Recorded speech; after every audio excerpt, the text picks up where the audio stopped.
mean, it's gotten to the point where I'm flirting with operators on the phone. I almost made a date with one. Oh, so there's still hope. I don't want hope. Hope is killing me. My dream is to become hopeless. When you're hopeless, you don't care. And when you don't care, that indifference makes you attractive.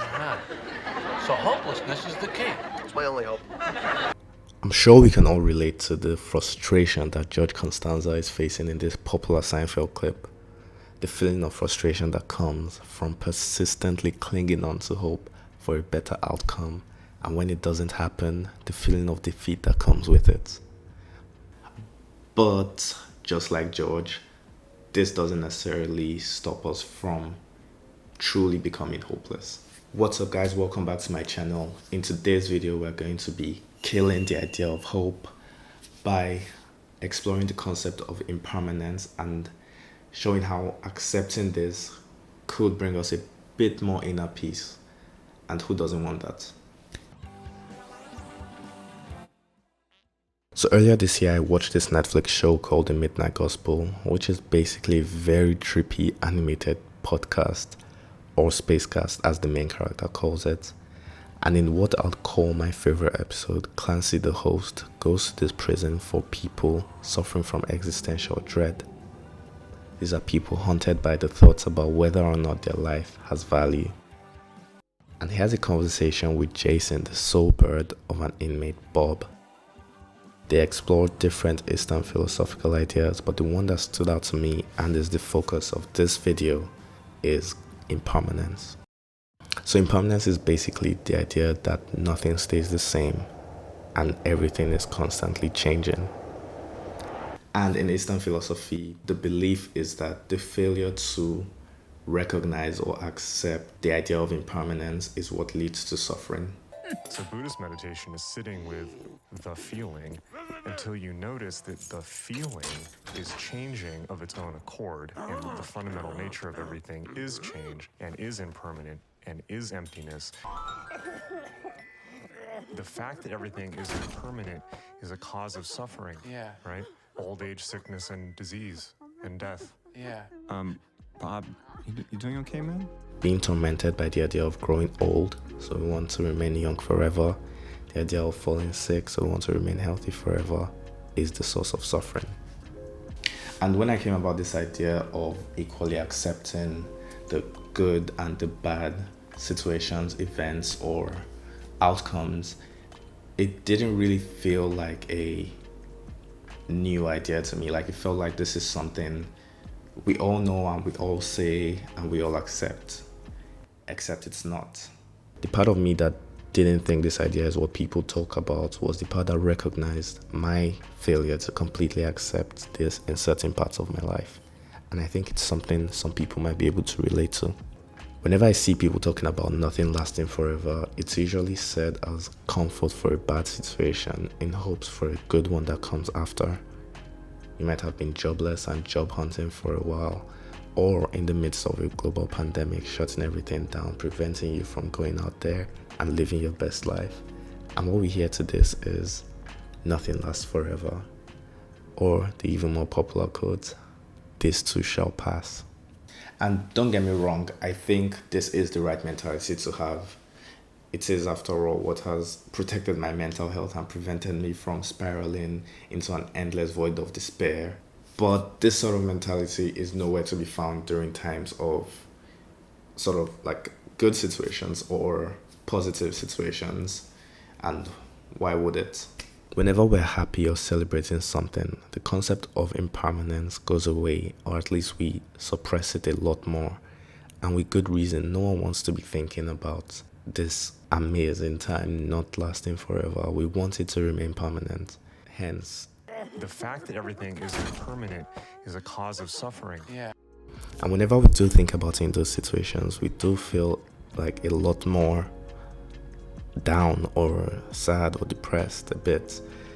And that's because there's no full acceptance of it. The fact that we know nothing lasts forever is the source of our suffering, so we do anything to avoid sitting with and accepting that feeling. And even when bad things are happening, it's difficult for a lot of people to accept the fact that it's not going to last forever. So what made me actually realize this, that the idea of impermanence isn't necessarily embraced in every aspect, especially in good situations, is I thought back on some of my relationships in the past and how they would obviously, like all relationships, have good and bad days. And whenever the bad days were there, I would think to myself, oh, it's not going to last, it's going to pass, it's not always going to be like this. And I think that's a good attitude to have, but it still stressed me the hell out. And whenever the good days came about, I'll always be thinking to myself, oh, I hope it's always like this, I hope it lasts forever. But obviously it doesn't. Nothing does. And this had an effect on my general peace of mind. And I didn't even realize this until after the relationship ended. And a study was actually done on this where they looked at the correlation between mindfulness and relationship satisfaction. They looked at 80 couples and explored the association between daily changes in relationship satisfaction and personal well-being. And interestingly, they found that daily dips in relationship satisfaction did not affect daily positive emotions, negative emotions, and overall life satisfaction in people high in mindfulness. So their internal state was not affected by those negative situations, as opposed to people who weren't high in mindfulness. Bad things are bound to happen because good things exist. If bad things didn't exist, then there wouldn't be any reason for us to call the opposite good, and we wouldn't have as much of an appreciation for it as we do. And I feel like a better attitude to have towards impermanence is, I know it sounds cliche, but it's mindfulness. And yeah, mindfulness is the golden pill, but it is. Being mindful of it and understanding and accepting that everything comes in waves. There will be rises and there will be falls, and it keeps moving in a direction. It's best to just embrace the flow. And yes, you can definitely try and swim to the next rise from a fall, but you'd be a lot more at peace and spend a lot less energy if you just let the tide take you. Now, the hopelessness sounds really rotten if you haven't really explored just how much you've been using hope as a flaw.